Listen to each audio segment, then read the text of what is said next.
Ration card থাকিলে আছে তিনিটা ভাল খবৰ। সৰকাৰি ঘৰ পোৱা নাই যদি শীঘ্ৰেই আবেদন কৰক। ঘৰত যদি গেছ সিলিন্ডাৰ আছে তেন্তে আছে ভাল খবৰ। সবিশেষ জনাইছোঁ, সেয়েহে ভিডিওটো শ্বেয়াৰ কৰি সম্পূৰ্ণকৈ চাই থাকিব। নমস্কাৰ, মোৰ অসম বাকী ৰাজ্যক দিবলৈ ওলাইছোঁ বিগ ব্ৰেকিং নিউজ।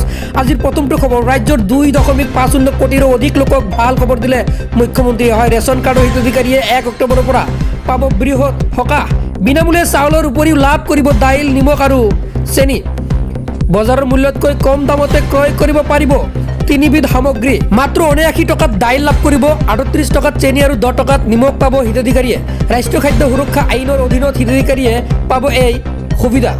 অৱশ্যে পৰিয়ালটোৰ জনসংখ্যা 5 জনতকৈ কম হ'লেহে পাব এই সুবিধা। পৰৱৰ্তী খবৰ, হয়, ৰাজ্যৰ লাখ লাখ জনতাৰ বাবে মুখ্যমন্ত্ৰীৰ ডাঙৰ ঘোষণা।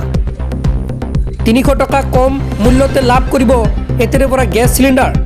হয়, নতুনকৈ অৰুণোদয়ত নাম অন্তৰ্ভুক্ত লোকেও শীঘ্ৰেই পাব ধন 1250 টকাকৈ। এতিয়াৰে পৰা 700 টকাতে লাভ কৰিব ৰন্ধন গেছৰ চিলিণ্ডাৰ। হয়, 6,500 পৰা 700 ভিতৰত লাভ কৰিব। পঞ্চায়ত নিৰ্বাচনৰ প্ৰতিটো প্ৰতিশ্ৰুতি পূৰণৰ দিশে আগবাঢ়িছে ৰাজ্য চৰকাৰ। হয়, ৰাজ্যৰ লাখ লাখ জনতাৰ বাবে মুখ্যমন্ত্ৰীৰ এয়া ডাঙৰ ঘোষণা। 300 টকা কম মূল্যতে লাভ কৰিব এতিয়াৰে পৰা গেছ চিলিণ্ডাৰ। পৰৱৰ্তী খবৰ, চৰকাৰী ঘৰ নোপোৱাসকলৰ বাবে ডাঙৰ ঘোষণা।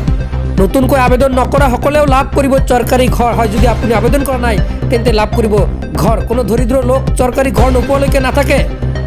আজি প্ৰদান কৰা হ'ল 55,000 চৰকাৰী পকী ঘৰ। পুৰণি তালিকাত আবেদন কৰা সকলে নতুনকৈ কৰিব নালাগে আবেদন। চৰকাৰী ঘৰৰ বাবে এইবাৰ নতুন পদ্ধতিৰে কৰিব লাগিব আবেদন। জীৱিকা সখীয়ে ঘৰে ঘৰে গৈ জিঅ' টেগিং কৰি দিব আপোনাৰ। হিতাধিকাৰী বাছনিৰ বাবে গাঁও সভা অনুষ্ঠিত হ'ব। এই গাঁও সভাতে চূড়ান্ত হ'ব দৰিদ্ৰ হিতাধিকাৰীসমূহ। হয়, যোগ্য বিবেচিত হোৱাৰ পিছতে লাভ কৰিব চৰকাৰী ঘৰ। চৰকাৰী ঘৰ নোপোৱাসকলৰ বাবে এয়া ডাঙৰ ঘোষণা। আজি এইটোৱে আছিল দিবলগীয়া গুৰুত্বপূৰ্ণ আপডেট। আজিলৈ মানে